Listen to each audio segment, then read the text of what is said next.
nothing to do with the migrants. I mean, the right wing is just looking for opportunities to talk about things. But Bill Ackman, for instance, while he might be a New York Republican or lean more conservative, and Eric Adams, let's remember, was a Republican and was a police lieutenant, and he does sway far more right than most Democrats probably would want.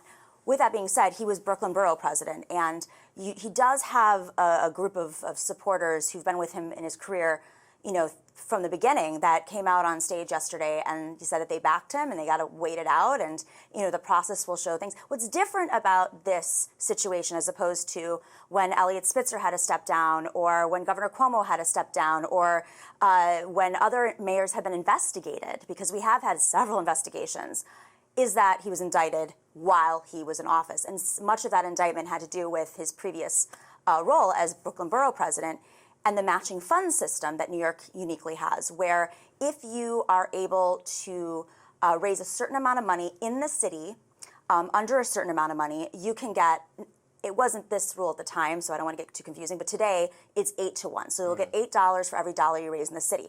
It's actually something that levels the playing field, and if you do it right, especially in a citywide race over many months, you can totally get those matching funds legally and easily. And that's why I think this is such a wild story, that they had to come up with some sort of scheme to get Turkish dollars into small dollar donations with individuals, fake individuals in New York, so he could get the $10 million. Well, the funniest part of it to me is the receipts, where they'll be like, well, you have to charge me something for this plane flight, and they'll be like, okay, $50. And then the person in the text is like, well, that looks suspicious, and they're like, okay, $1,000. Like, it's the laziest kind of corruption scandal possibly. And then of course I love the detail where this is always the #1 goal of like Turkish influencers and lobbyists, people, this is true, is to don't say anything about the Armenian genocide. Yes. They asked him, maybe just let Armenian Genocide Awareness Day pass by unacknowledged this year. It's the #1 demand request of Turkish officials, which is horrible. But it drives me crazy because, he, as Brooklyn Borough president, he also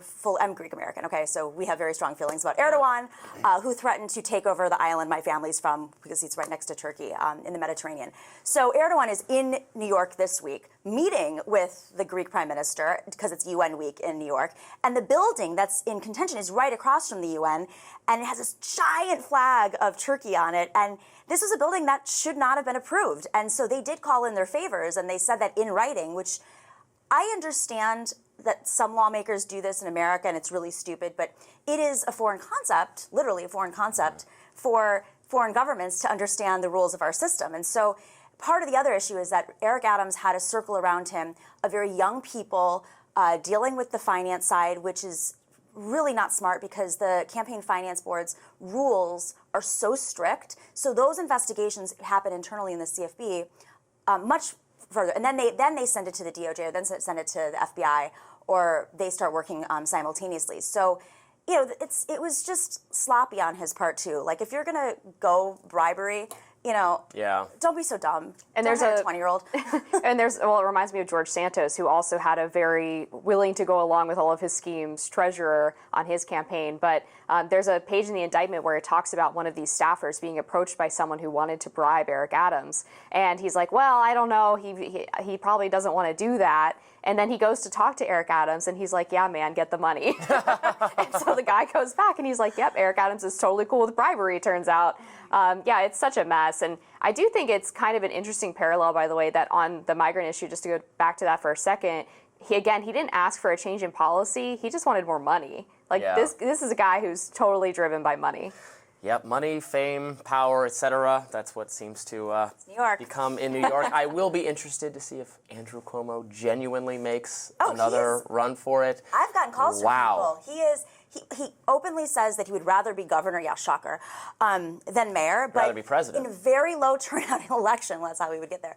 In a very low turnout election, because we have abysmal turnout in New York, and ranked choice voting, which is a new system that we have, there's actually a pathway for him because, he just has to get a certain number of the votes, and he has a lot of money. We don't know if it could be transferred to city-wide campaigns, probably not. Incredible.